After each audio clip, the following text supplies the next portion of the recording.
ओडिशा तकरी आपणको स्वागत चलतु जानिबा देश विदेश बड़ खबर गुड़िक ता पूर्व आपण मानक गोटे छोटिया अनुरोध भिडियोटी को संपूर्ण देखंतु भिडियो भल लगिले भिडियो को गोटे लाइक एवं चैनल को सब्सक्राइब करंतु। नंबर 1 ओडिशा रे कोविड आक्रांतक संख्या 7 को पहुंचिला। ओडिशा रे कोविड-19 आक्रांतक संख्या वृद्धि पाउछि।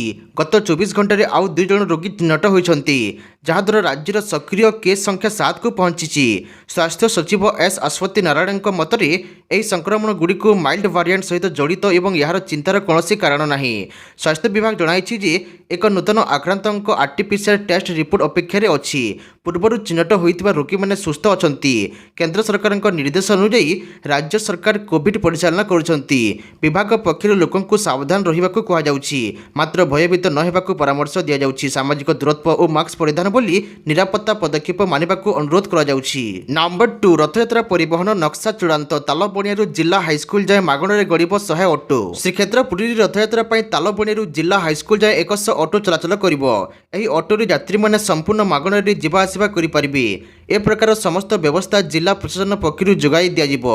यह बात पुरी चलाचल करुवा बस और ऑटो चालक माने यात्री ठारू जेभली धार्य भड़ा ठारू अधिक टंका न नियंती से नहीं बस मालिक को सतर्क करा जायछि। नंबर 3 आसंता 24 घंटे बिजुली घड़घड़ी सह वर्षा संभावना। 7 जिला को येलो वार्निंग जारी। आसंता 24 घंटे राज्य में बिजुली घड़घड़ी सह वर्षा संभावना रही। एने 7 जिला को येलो वार्निंग जारी करिछि आंचलिक पाणीपाग विभाग। राज्य में एवं ब्रेक मौसमी स्थिति लगी रही पाणीपाग विभाग पक्षर कहुई। आसंता 24 घंटे बिजुली घड़घड़ी सह वर्षा संभावना रही। एने 7 जिला को येलो वार्निंग जारी करपरिक से जिलागुड़िक है नवरंगपुर, कोरापुट, रायगड़ा, मालकानगिरी, मयूरभंज, सुंदरगढ़, केन्दुझर मध्याह्न अबा संध्या समय प्रबल वर्षा संभावना रही। एभली स्थिति आसंता जून 2 तारिख जाए लगी रहिबो। अन्यपटे पाणीपाग विशेषज्ञ कहते जे राज्य में एवं मानसून ब्रेक स्थिति जारी रही। नंबर 4 ओडिया अस्मितार नुआ ना पाइब मास्टर कैंटीन। राजधानी ऐतिहासिक मास्टर कैंटीन छकर ना परिवर्तन होगाकू जाउछि। गृह निर्माण मंत्री कृष्णचंद्र महापात्र घोषणा करिसेंति जे ओडिया अस्मिता को सम्मान दे इंग्राजी नामगुड़ी को बदलाଯିबो। एही प्रक्रिया मास्टर कैंटीन छक को ओडिया व्यक्तित्व व सांस्कृतिक परंपरा को सम्मानित करी नुआ नाम दिज्व। मुख्यमंत्री मोहन चरण माझी एही नामकरण नहीं चूड़ांत निष्पत्ति नेबे बोली मंत्री महापात्र प्रकाश करिसेंति। एही परिवर्तन ओडिशार सांस्कृतिक परिचय को आहुरी मजबूत करिबो बोली स्थानीय लोक आशा प्रकाश करिसेंति। नंबर 5 सचेतनता माध्यम तमाखु जनित मृत्यु को रोकी हेबो कहते मुख्यमंत्री मोहन चरण माझी। भारत में प्राय वर्ष को 14 लाख लोक तमाखु सेवन जोगु जीवन हराउछंती। प्रति वर्ष भारत में विभिन्न कारणरू जेतिकी मृत्यु होउछि तार 10% केवल तमाखु जनित। साधारणतः विशेषकर युव समाज एथिरु किपरि मुक्ति पाइबे से विषय को काली गंभीरतार सह नेबार समय आसीछि बोली मुख्यमंत्री मोहन चरण माझी प्रकाश करिसेंति। एही अवसर में निशाद्रव्य अपमिश्रित विषाक्त मादक द्रव्य विरुद्ध में आरंभ होइतबा सचेतनता अभियान समस्ते सामिल होगाकू मुख्यमंत्री अनुरोध करिसेंति। निशा नुहे जीवन को अपनाइबा पई मुख्यमंत्री समस्त को संकल्प नेबाकू आह्वान करिसेंति।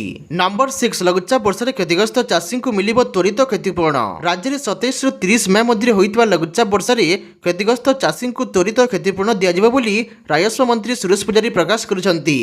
एक वीडियो कॉन्फ्रेंस रे समीक्षा करी मंत्री कहते जे जिलापाल रिपोर्ट पाइबा पर क्षतिग्रस्त को आर्थिक सहायता दिज्व।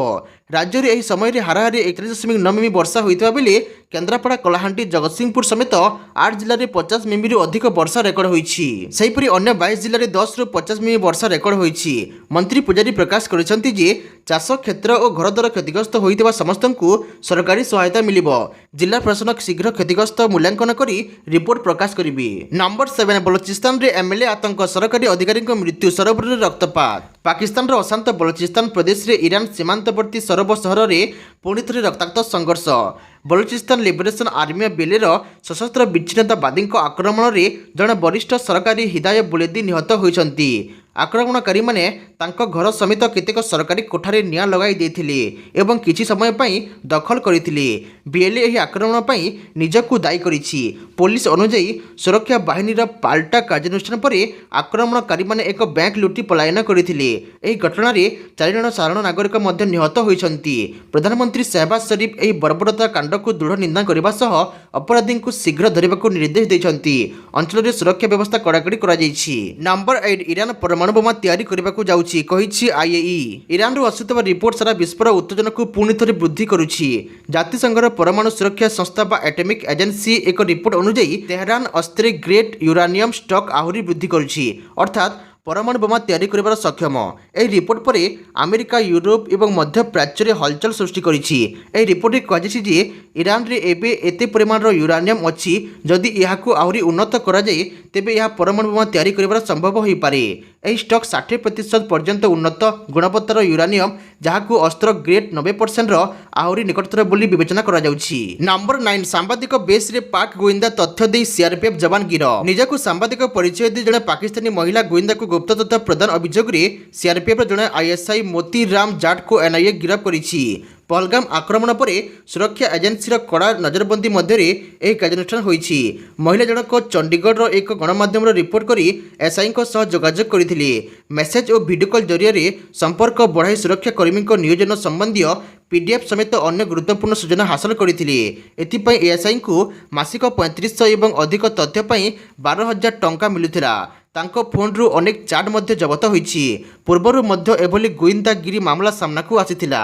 ନମ୍ବର 10, ପାକିସ୍ତାନ ସହ ଡିଲ୍ ଖବରକୁ ରୁଷର ଖଣ୍ଡନ। ଭାରତ ସହ ସମ୍ପର୍କ ନଷ୍ଟ କରିବାର ଚକ୍ରାନ୍ତ। ଯେପରିକି ପାକିସ୍ତାନ ସହ କୌଣସି ବଡ଼ ଆର୍ଥିକ ଚୁକ୍ତି ସ୍ୱାକ୍ଷରିତ ହୋଇଥିବା ଖବରକୁ ରୁଷିଆ ଦୃଢ଼ ଭାବେ ଖଣ୍ଡନ କରିଛି। ପାକିସ୍ତାନୀ ଗଣମାଧ୍ୟମରେ କରାଚିର ଏକ ପୁରୁଣା ଇସ୍ପାତ କାରଖାନା ପୁନରୁଦ୍ଧାର ପାଇଁ $2.6 ବିଲିୟନ ଚୁକ୍ତି ହୋଇଥିବା ନେଇ ଯେଉଁ ଦାବି କରାଯାଉଥିଲା, ତାହାକୁ ମସ୍କୋର ଏକ ଗୁଜବ ଏବଂ ଭାରତ ସହ ସମ୍ପର୍କ ନଷ୍ଟ କରିବାର ପ୍ରୟାସ ବୋଲି କହିଛନ୍ତି। ପହଲଗାମ ଆତଙ୍କବାଦୀ ଆକ୍ରମଣ ପରେ ଭାରତର ଆତଙ୍କବାଦ ବିରୋଧୀ କାର୍ଯ୍ୟାନୁଷ୍ଠାନକୁ ରୁଷିଆ ସମର୍ଥନ ଜଣାଇଥିଲା। ରୁଷର ଗଣମାଧ୍ୟମ ସଂସ୍ଥା ସ୍ପଟନିକ୍ ମଧ୍ୟ ଏହି ଚୁକ୍ତି ଖବରକୁ ଅତିରଞ୍ଜିତ ଓ ଭିତ୍ତିହୀନ ବୋଲି ସ୍ପଷ୍ଟ କରିଛି। ରୁଷିଆ ଅନୁଯାୟୀ ଏପରି ଖବର ଦୁଇ ଦେଶ ମଧ୍ୟରେ ଥିବା ବନ୍ଧୁତ୍ୱପୂର୍ଣ୍ଣ ସମ୍ପର୍କକୁ ତିକ୍ତତା ଆଣିବା ପାଇଁ ଉଦ୍ଦିଷ୍ଟ। ଆଶା କରୁଛି ଭିଡ଼ିଓଟି ଆପଣଙ୍କୁ ଭଲ ଲାଗିଥିବ। ଭିଡ଼ିଓଟିକୁ ଶେଷ ପର୍ଯ୍ୟନ୍ତ ଦେଖିଥିବାରୁ ଆପଣଙ୍କୁ ଅଶେଷ ଧନ୍ୟବାଦ।